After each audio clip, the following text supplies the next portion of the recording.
inviting me here today. I'd like to start today by saying thank you to our friends at Radford College for being such passionate supporters of our service. In particular, students Freya Brent and Annabelle Creer, and I don't know if either of them could make it here today.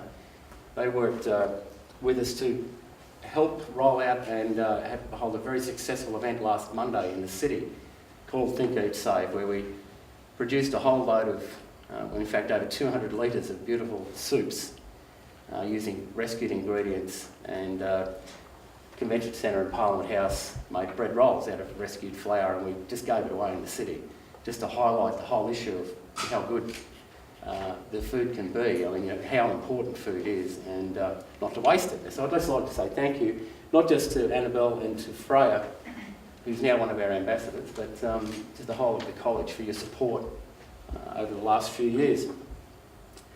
I've been incredibly fortunate in my life to work in a variety of fields, and as my introduction said, yes, I've spent quite a bit of time in the media. To be a small cog in a big machine focused on delivering news about local, international and national events was very, very interesting, but it kept me very, very busy on a daily basis. I see Emma is up there. Emma McDonald is a journalist as well. The daily deadlines were really tough, and as I say, it kept me very, very busy. And I lost count of the number of people that said, you're so lucky to be in that.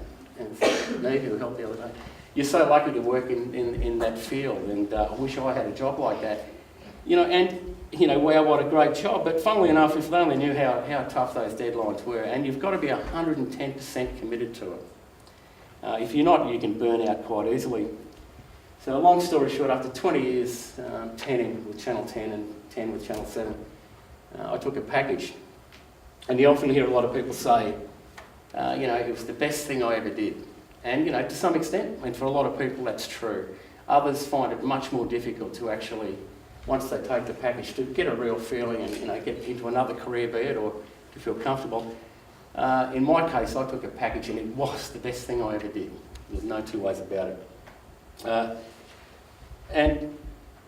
won't go into the sort of background about how I got into food rescue, but suffice to say that I fell into it. It was like being in the right place at the right time.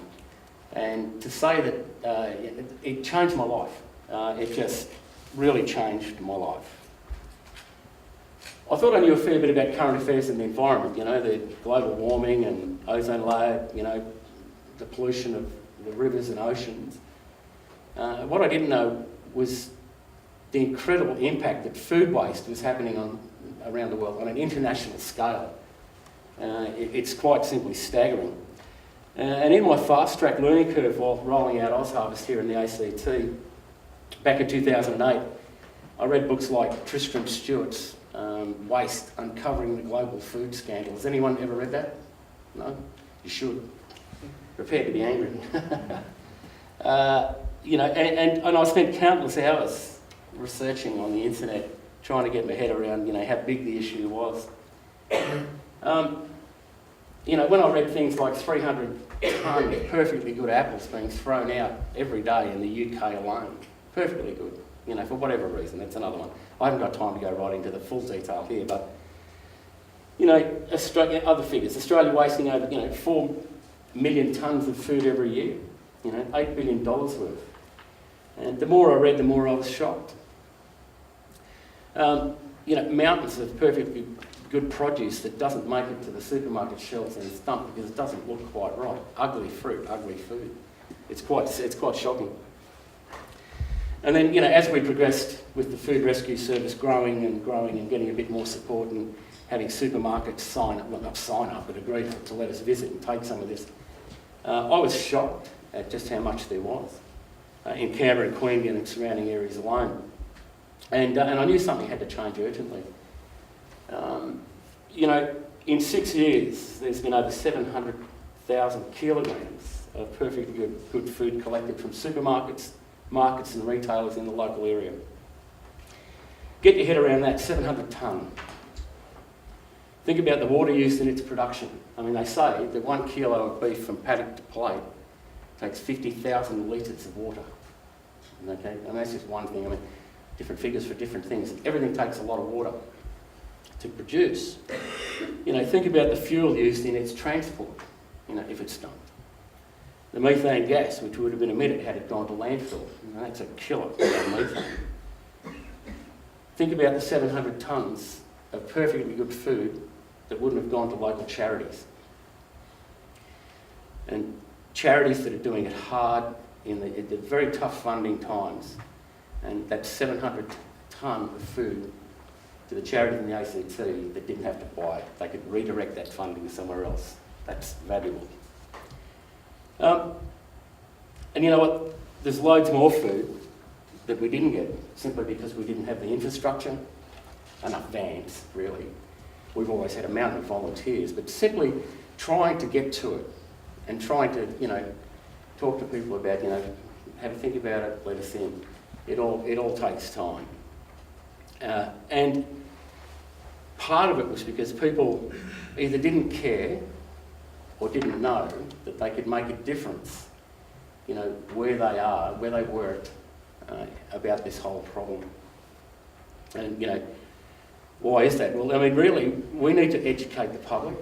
We need to educate supermarkets, caterers and clubs that it's safe to donate and that it's easy. We need to make food saving, we need to make saving food a way of life, a daily habit, something we just do without even thinking about it. We need everyone to understand food is like gold or precious jewels. You wouldn't throw them out, would you? Why is it wasted? Well, we cook too much food.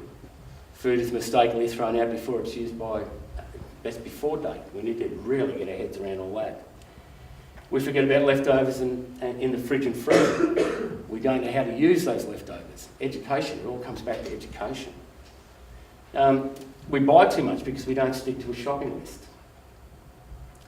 I should point out too that OzHarvest don't collect from private homes. We've got really, really tough regulations that we have to adhere to in health areas and the HACCP guidelines, things like that. So we can't pick up from individual homes, but we pick up from supermarkets, clubs, government house, parliament house, you name it. You know, it's, believe me though, even though we don't do it, I mean, there's a massive amount of food wasted in the family homes and domestic area, but just the supermarkets keep us so busy. We're at capacity every day. We run 7 days a week. We're at capacity. You know, our team of staff and volunteers travel around the country every day. I think we've got about 32 vans around the country now. And we look after over 700 charities. And I believe that, you know, we collect a treasure chest of produce, excuse me, non-perishable foods and meals, which were once going just straight into the bins out the back of the hoppers and the shops. And it's, as I said, it's delivered free to over 700 charities. And they then pass it on to their clients in the form of hampers, or they might produce meals and then pass that on. The smiles and hugs our teams get is a testament to the value placed on our visits.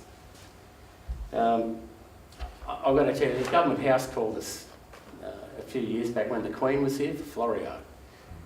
Government house, we regularly get calls when the Governor-General heads out somewhere for a month or whatever. And so the crew went over there and they went over, and when they drove out of the gates, they gave me a call and they said, "You're not going to believe what we got." And I said, "You know, why?" And it was, you can imagine the food they had there for the Queen and Prince, whatever, Duke, whatever it is. There we are, that shows I'm not really a monarchist. But apart from fruit and vegetables that look, you know, you could take photographs of them like they were like artwork. There were 2-3 kilo wheels of King Island brie cheese in cardboard boxes, you know, untouched. And that's just a part. And they gave that to us. We took that to a women's refuge, one of them to a women's refuge, and you can imagine they did that 120 degrees. They looked after 3 houses. And they did 120 degrees and very accurately. But that, I mean, that's what we get. We get that along with the fruit and vegetables and things. Our job is one we'd like to see the day where we don't need to turn up because there's nothing to collect, because nothing's being wasted. But it's not going to happen for a long, long time, if at all. If it, as I say, if it ever comes. Look, I could read you some incredibly powerful testimonials, but I don't have time today. So I'll share another story with you that happened a few years ago. I was sitting in the charity market at Florio. We were charity partners for a few years. And it was a beautiful Canberra morning. And I was sitting with a volunteer, and we were just chatting away, and the crowds hadn't arrived yet. And it was just really nice downtime. Anyway, a young lady, kind of very determinedly, you could see her walk up the pathway in amongst the flowers and beds, and the sun's shining, everything. Very well-dressed young lady walked up straight into the charity marquee, and we kind of went hi, and she said, hi. She said, where can I donate? And she pulled $20 out of her purse. And I said, oh, thank you, just over there in the donation tin, it'd be lovely. And she said, no, thank you, and she put it in, and I said, boy, there's a story behind this, I think, is there? And she said, yeah, she said, for 12 months, for 12 months, her, I think, 10-month-old daughter and herself lived in their car. And she said the only food that they ate was the food that they got from Tura Women's Group, and we delivered loads of food to Tura.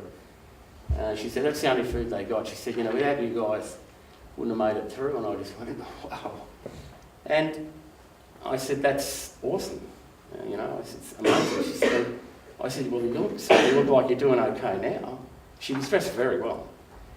And she said, I've got a unit, I've got a job.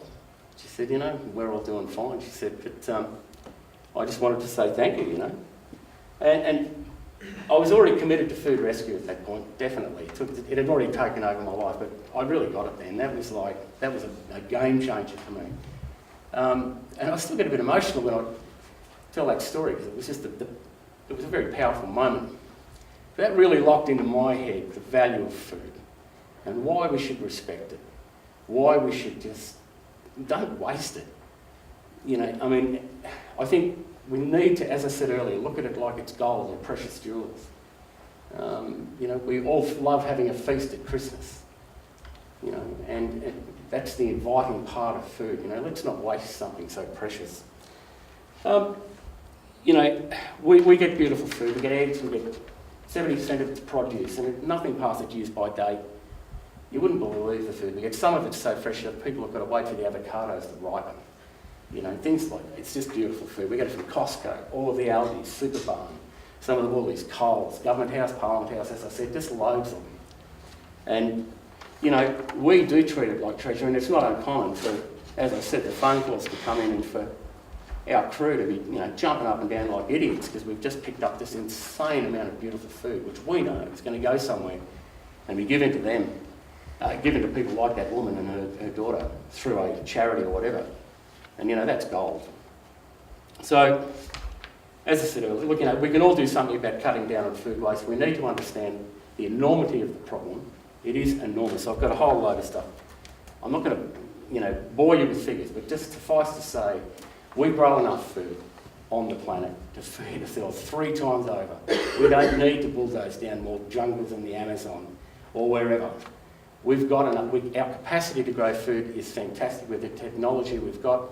We just need to learn how not to waste it. And so, I'll leave you with this. If you add up the food that Australia wastes each year, it's enough to fill 450,000 garbage trucks, and placed end to end, the convoy would bridge the gap between Australia and New Zealand just over 3 times. So, think, eat safe, compost your leftovers, feed it to the chickens, give it to the worms, I don't care, turn it into bubble and squeak. The world will be the winner. Thank you.